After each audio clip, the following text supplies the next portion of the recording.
About 25 years ago, the PC world introduced us to the basic input-output system, also called BIOS.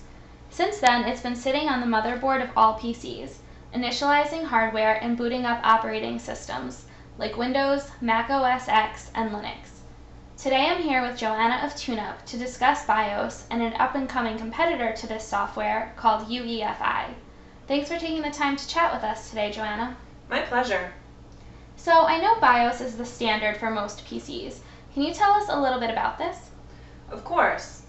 The thing with BIOS is that it's pretty outdated. It keeps PCs and laptops from integrating innovative pre-boot features and from starting up faster. The good news is that this new technology on the horizon called Universal Extensible Firmware Interface, or UEFI, has the ability to enable all of these features and give users a better overall experience. And what exactly is UEFI? Do you mind explaining it in more detail? Well, like BIOS, UEFI is a relatively small software program that's the first code to run when you push your computer's power button.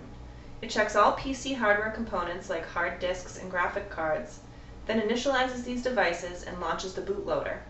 It's also responsible for communicating the existence of these devices to the operating system. It basically performs the same tasks as BIOS, but UEFI goes way beyond these basic features.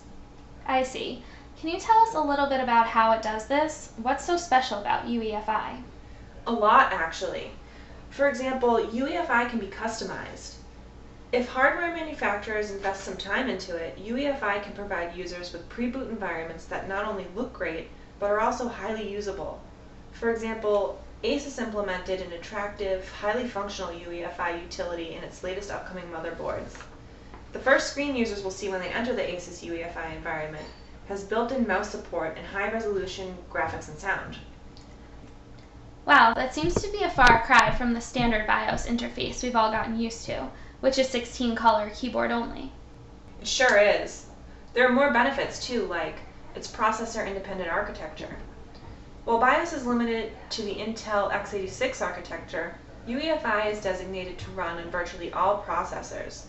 It can also be booted from storage devices that are larger than 2 terabytes and supports the more advanced GPT partitioning scheme. Another big advantage UEFI has over BIOS is that it boots faster. BIOS needs an average of 10 to 15 seconds before it launches the operating system. By default, UEFI is much faster and takes only a few seconds to pass control of the PC over to the operating system. With all of these features, it's hard to believe that UEFI hasn't completely replaced BIOS. I definitely agree. It's partly due to Microsoft's lack of UEFI support.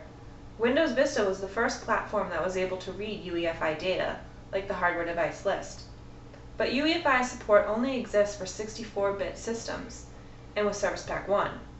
In other words, Windows XP and Windows Vista are out of the game, creating a major compatibility issue. What about the hardware industry? Does it play any part in holding up this transition? Absolutely. Motherboard manufacturers would need to invest both time and research in order to implement UEFI on their chipsets. To date, only a handful of vendors like Asus, MSI, and Intel have actually implemented UEFI, while other companies have yet to release products with the new standard. This seems to be a slow movement for such a great solution. Do you think that we'll eventually see UEFI as the new norm for PCs? I believe we will, and here's why. First, when 2 terabyte hard disks become mainstream, users will need UEFI to utilize them fully as boot devices.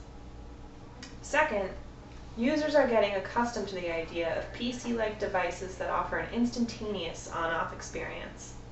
Boot up and shutdown speeds of 15, 20, or even 30 seconds are becoming more and more unacceptable to users. Well, it certainly looks like we can be seeing a lot more of UEFI in the future. Thank you so much for your time today, Joanna, and we look forward to hearing more about UEFI moving forward. Thanks, Danielle. Listeners interested in UEFI and other Windows-related topics can visit the TuneUp blog about Windows at blog.tune-up.com.